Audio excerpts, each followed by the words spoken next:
2 years ago, I, Nathan, a 37-year-old mechanical engineer with a fondness for spreadsheets and financial podcasts, suggested a prenuptial agreement to my then-fiancée, Emily. Her reaction was nothing short of explosive. "We're not rich," she snapped, as if only billionaires and celebrities considered such things. I tried to explain it wasn't about money, but about principles. Still, the idea seemed to shake her. Oddly enough, her attitude changed weeks later when I casually mentioned my investment accounts during a quiet Sunday conversation. From that point, I started noticing her dropping hints about her hefty student loans and how great it would be to tackle them together after marriage. That was my first real wake-up call. And not long after, I made the hardest, smartest decision of my life. I walked away. I'm not the flashiest guy around. I get more excitement out of comparing ETFs to index funds than I do from any vacation photo slideshow. Saturdays, you'll find me with coffee in hand, headphones on, soaking in market analysis like it's a thriller novel. My neighborhood barista could probably write a dissertation on compound interest just from overhearing me. Emily was introduced to me by a friend, and from the start, she had the spark, reckless, spontaneous, full of chaotic charm.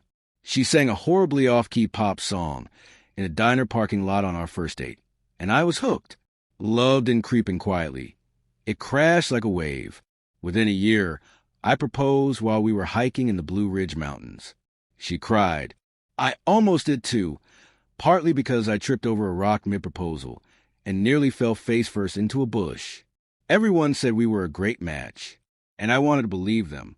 But in the quiet moments, my gut started whispering things my heart didn't want to hear.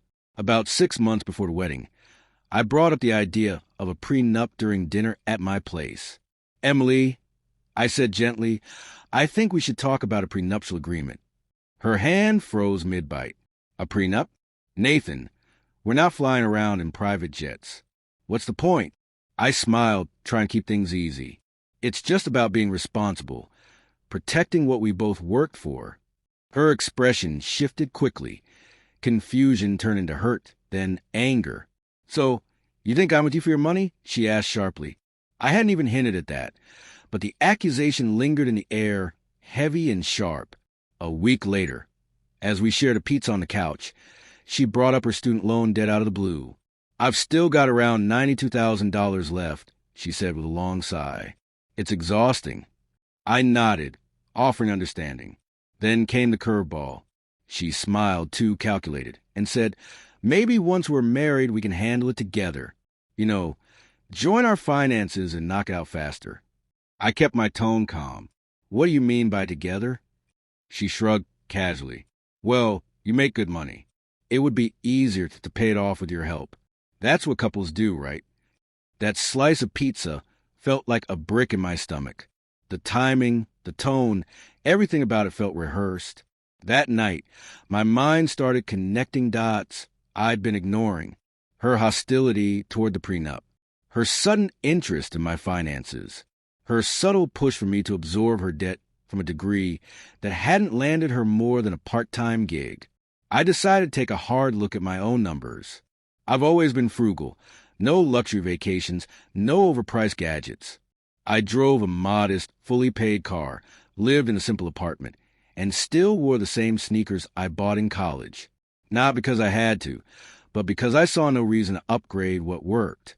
My careful savings and investing had grown to a solid $450,000 across mutual funds, retirement accounts, and a few low-risk stocks. I'd never told Emily the full picture. She knew I was smart with money, but I wasn't flashing dollar signs. After I'd offhandedly mentioned my financial cushion, her attitude changed completely. Suddenly, she was all about our journey and how what's yours is ours. She even proposed we delay the prenup discussion until after the wedding, when things were less stressful. That was another red flag. The final straw came late one evening. Her phone buzzed while she was in the other room, and a message from a friend lit up the screen. It read, "Girl, lock it down. If he's got that kind of cash and still wears thrift store jackets, he's probably rolling in it. Marry him and get those loans paid off. Be smart." Emily had replied, "I'm working on it." Just gotta avoid the prenup talk. I stared at that message, numb. That wasn't paranoia anymore. That was proof. It wasn't about love. It was about access. I didn't argue or start a scene. I needed clarity, not conflict. The next day, while she was out, I left. Just a simple message. I saw the text. I deserve honesty. This isn't working. Take care.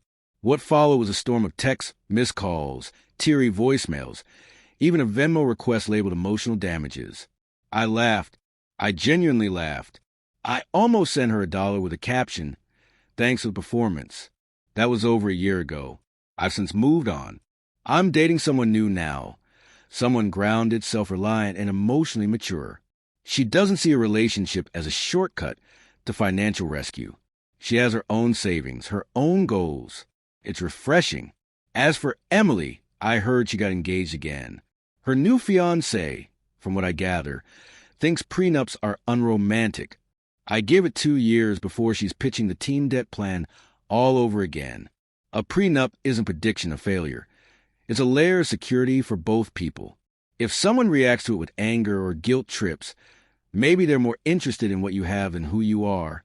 And here's a little wisdom from experience. If she's singing off-key pop songs in public on a first date, that same wild energy might later turn into you footing the bill for a yoga retreat she's manifesting into a career.